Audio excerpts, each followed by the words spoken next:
So, dear students, I am back with you on another sunny day in Trumau. And as I already introduced you to the theme in the email that was sent earlier today, I have an important announcement to make. Now, I realize that you would probably like to hear that important announcement first. You would very likely want to hear that important announcement first. But in order to put that important announcement in its proper setting, I need to share some thoughts with you first, because they give sense to that which I'm about to announce you. And I'd like to start today with reflecting with you on an image that I have had during the past 2 weeks. And it started on Monday, March the 16th. That was the first day that we had the shutdown here in Austria. And I drove by car over the highway south towards Wiener Neustadt to the school of my two youngest children, because we had to pick up the books and the material that the teachers had prepared for this period of lockdown. And it was a beautiful day, like it is today, with a clear blue sky. And I was driving towards Wiener Neustadt, and most of you will know that image of the beautiful Schneeberg. It's such a beautiful mountain, the highest mountain of Lower Austria, the Schneeberg. And as I was driving south along the highway towards Wiener Neustadt, I was looking at the Schneeberg with this backdrop of a blue, beautifully blue sky, this majestic white snow-covered mountain.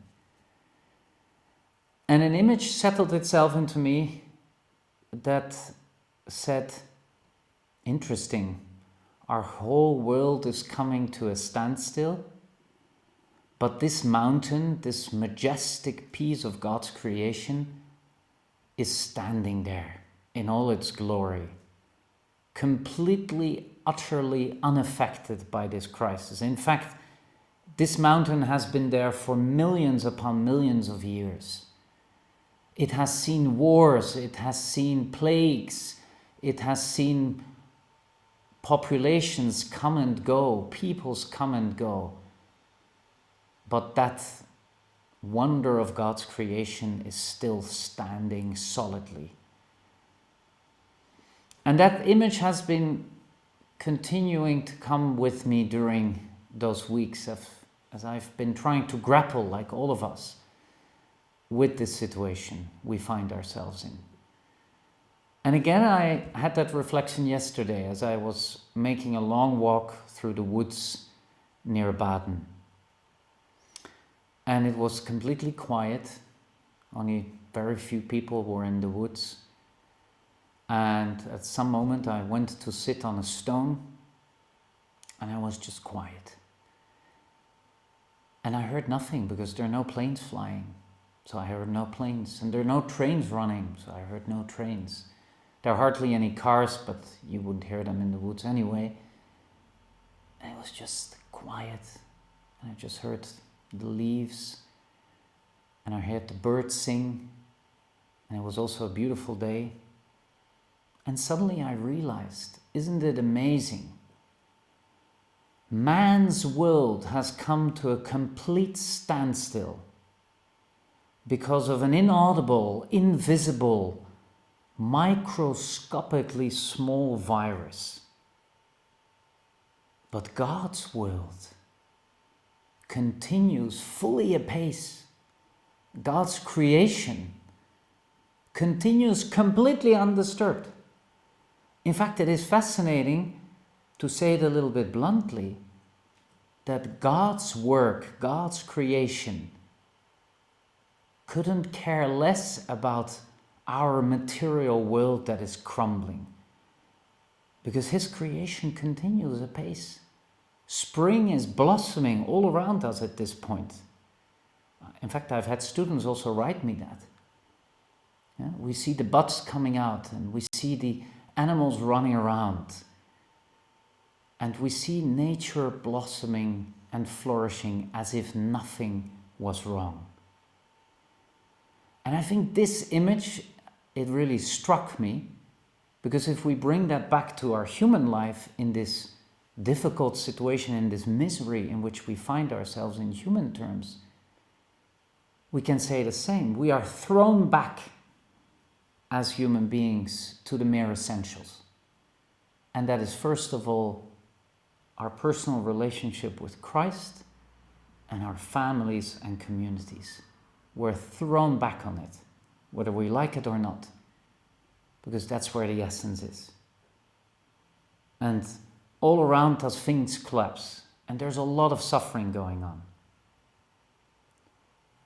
But this image is really helping me, because it shows that despite the suffering, the difficulties, the challenges, the many things that are still ahead of us and still coming our way, there is also a divine pedagogy coming out of this.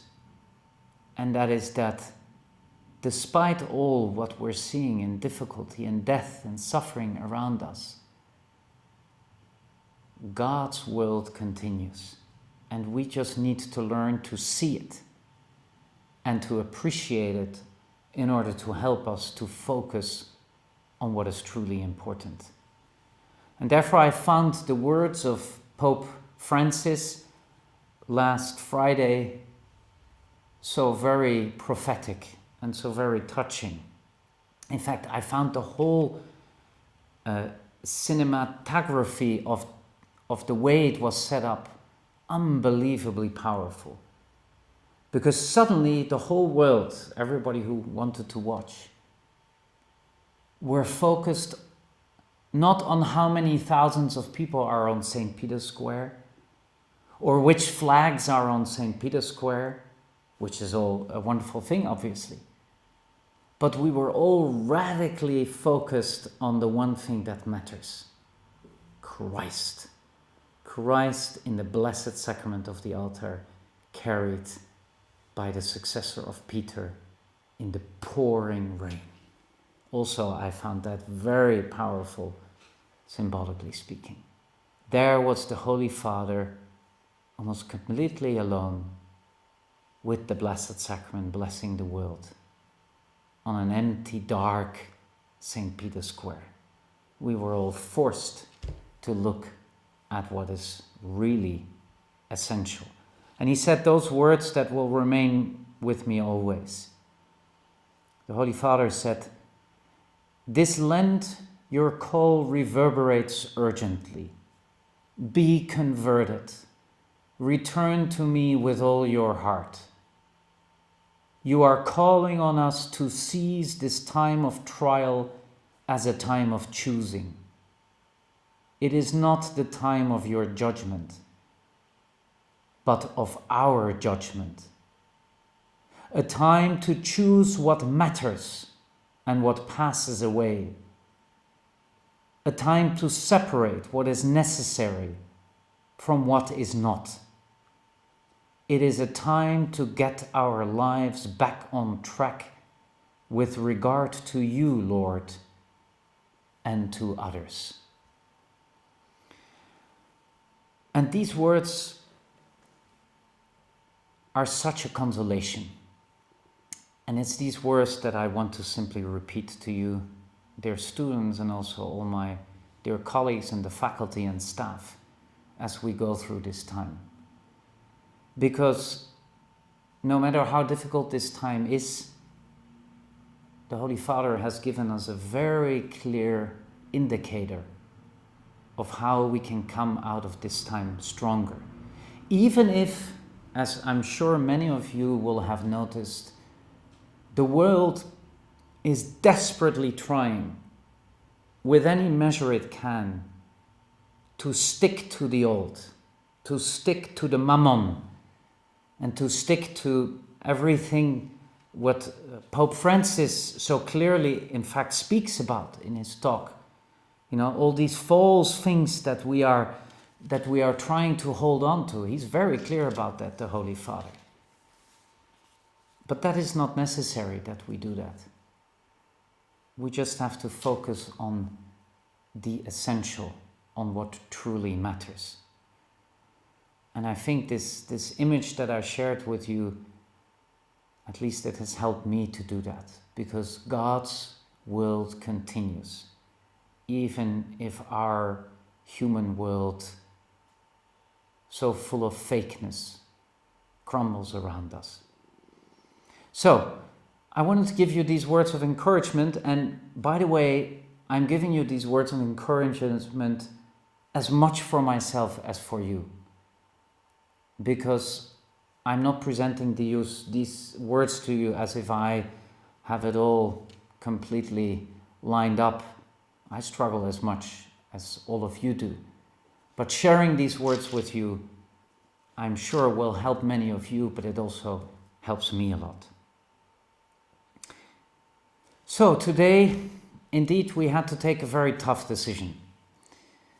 And the decision is that we will need to finish the semester according to Plan B. That is to say, we will need to finish the semester long distance and online, and we will not be asking students and faculty to return to campus to finish the academic year here on campus. Although we would love that, and it is with great pain in our hearts, but I think it is obvious to all of us that the situation is such that it will not be possible for you to return, or at least for enough of you to return before the end of the semester. So we have decided that we will finish the semester long distance and online, and that graduation will take place for those who are graduating on June the 6th. And we are now setting in motion planning to make sure that you will obtain your diplomas and will be able to fulfill all the formalities, also long distance, so that nobody who is graduating this year will find disadvantages from this current situation. This has been a difficult decision for us, because the life of the ITI centers around a life in community, but the signs coming from all sides were obvious. First of all, the reality, and with which I also greatly suffer myself, to see how the crisis is developing in the United States, where the country that I very much love is going through an enormously difficult time and will continue. And the same, by the way, counts for Europe, where we also haven't seen the worst. So this is not the time for anybody to be going anywhere other than to stay with their families and their communities. We will still see challenges coming at us, so we thought that it is the best for all of you to remain put and to finish the academic year in the way we have continued it during the past 2 weeks. We did not wait to take that decision for the Austrian government to announce its decision as to the universities in Austria. We have the freedom as a private university to make that decision ourselves, although obviously we are required to remain closed for physical education as long as the government decides that. But we did not need to wait for the Austrian government's decision as to whether or not it is extending the period of the closure for physical education of the universities. We thought that in your best interest, we should take that decision rather sooner.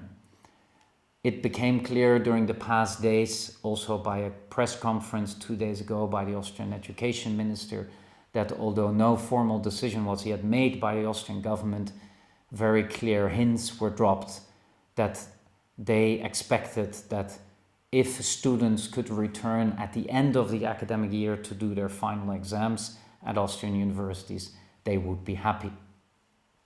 Now, obviously, we decided that we should not wait for that, and that's why we took this decision now, so that you know what to expect. And I say it once more, it is with great pain in my heart, because the ITI is based on the community life, a life of prayer, study, and community.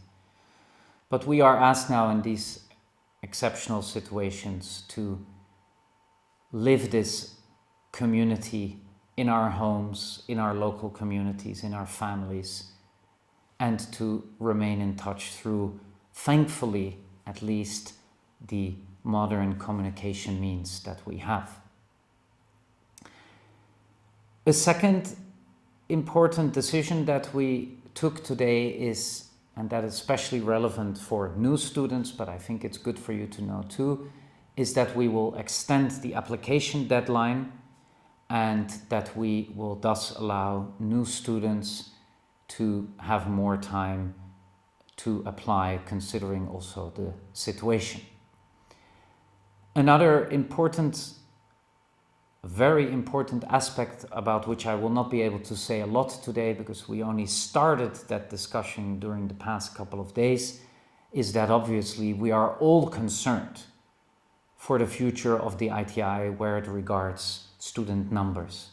Why? Because the ITI is obviously a university where students come from all over the world. And the current situation, and as it will develop during the next couple of months, will certainly have an impact both on new students and on returning students.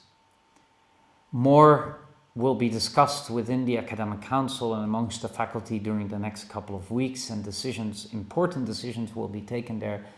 But rest assured, we will take very positive and very important measures to make sure that the ITI will exit from this global corona crisis stronger and not weaker, and with the help of God, with more students in whatever form or way, rather than less students.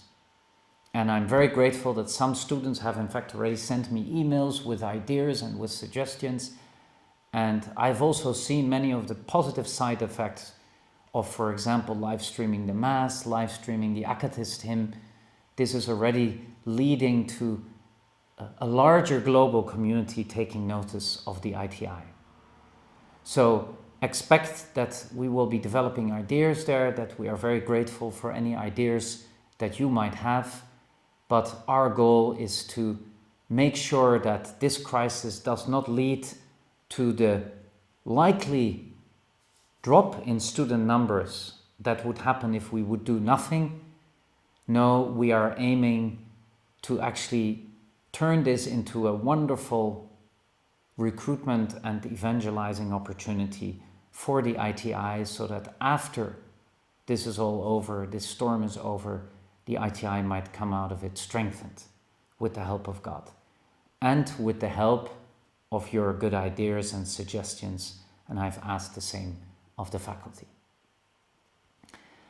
That is the most important I have to say at this moment. I know you will have many questions. Feel free to start asking them now. I might not, again, be able to answer them all, but I think by now you can have the confidence that all these questions are taken serious and that we will try to answer them, and that we are now going on a new and a very exciting path for the ITI to make sure that we learn our lessons from this situation and that we can come out of it much stronger. And a lot will be happening and discussed in the next couple of weeks. And I ask also for your prayers that the Holy Spirit might give us wisdom. Before I go into answering your questions, one brief announcement already at this point. I will not hold a live stream meeting next week, because next week is Holy Week and we all want to focus on a very special Holy Week, a very challenging Holy Week, because most of us will not be able to celebrate the Triduum and receive the sacraments in the way we are used to. So next week there will not be a live stream, but the week after, again, I will be addressing you on Thursday. That will be Thursday the 16th of April, again at 5 p.m. I'm now ready for your questions.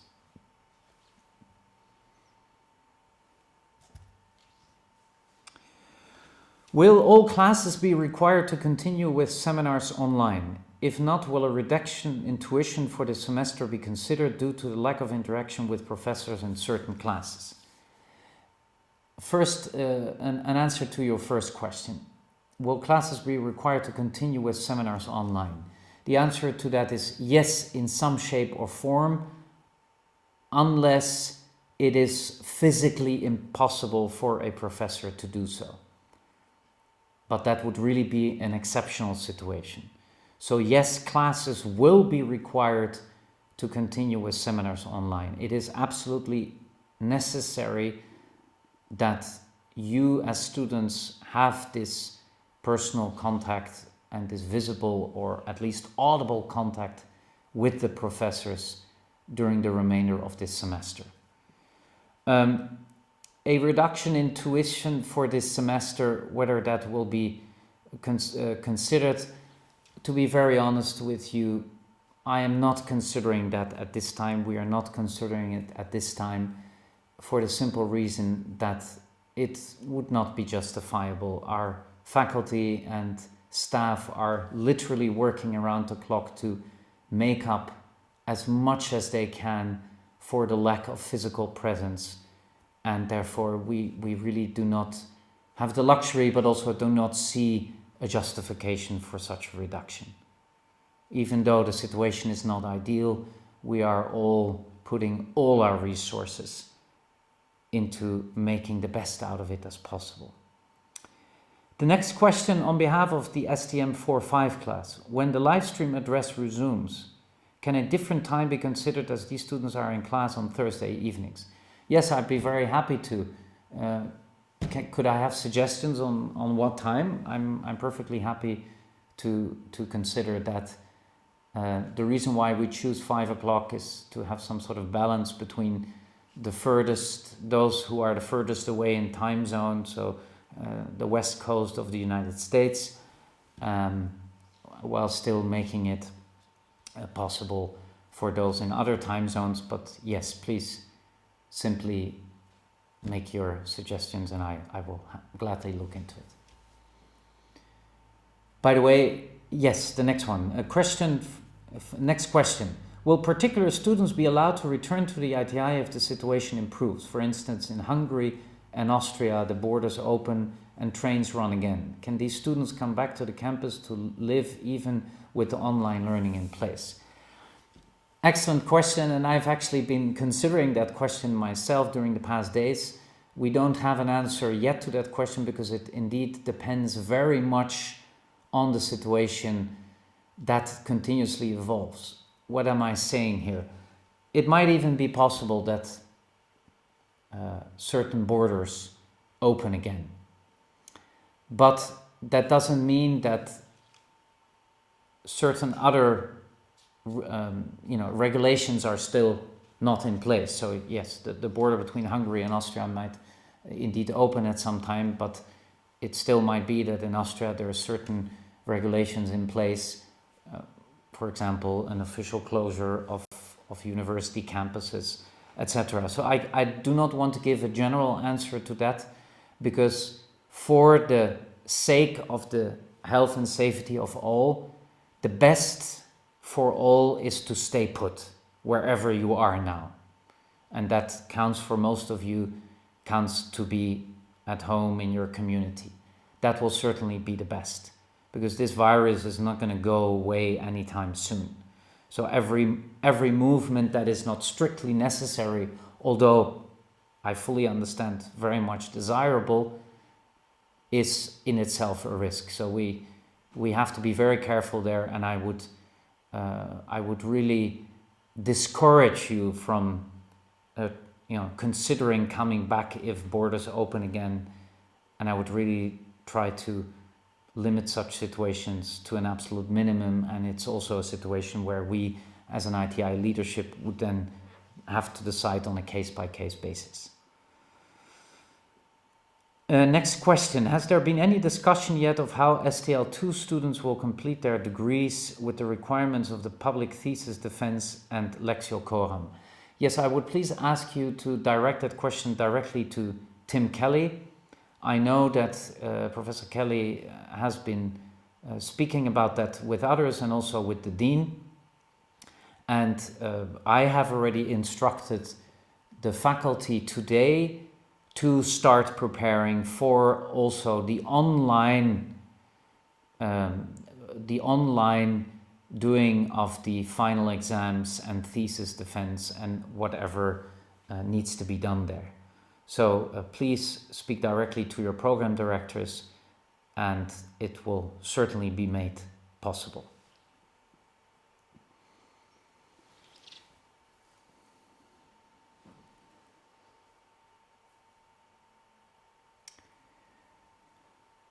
Next question for clarity. So graduation will be virtual, or will a small film ceremony take place? Also, will retrieving belongings be when students are able to come back to campus?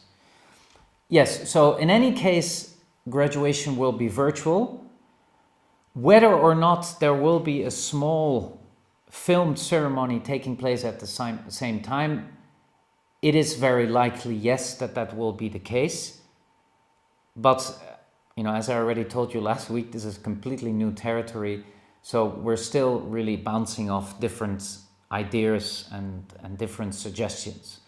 So yes, it will be virtual in the sense that if you have to do your oath of fidelity, it will be arranged technically in such a way that you can do that during an actual event. How we're going to organize that event exactly, the small film ceremony, we don't know yet.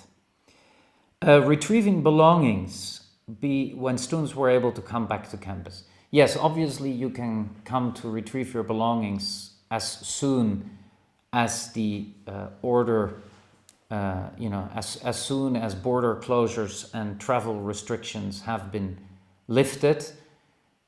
Obviously you can come and retrieve your belongings. We do ask you to be prudent there and to communicate directly with the Prefect of Student Affairs, Juraj Mistina, to make sure that this is well coordinated and that we don't have 20, 30 students suddenly descending on campus at the same time. Well, we might not be prepared for that. So that's also a matter of close coordination. But I'm afraid we have to wait there for the lifting of travel bans, because there's a lot of travel bans. There are a lot of travel bans in place at this moment, and a lot of borders still closed. And I mean, what I find, for example, very shocking to see is how difficult it is even at all to travel, because most airlines are completely grounded. So even getting a flight, for example, for those of you who come from the United States, even getting flights from the United States to Europe is going to be a challenge in itself. So there you might also want to consider to speak with the Prefect of Student Affairs about ways in which, if you are returning next academic year, so if you're not graduating this year, if there are other ways that your things can be put in storage, or speak to the Prefect of Student Affairs, start talking to him and seeing what best way this can be dealt with. As to the graduating students, we will of course be flexible and lenient in the timing of when you pick up. This of course depending on the actual ability to come to Trumau.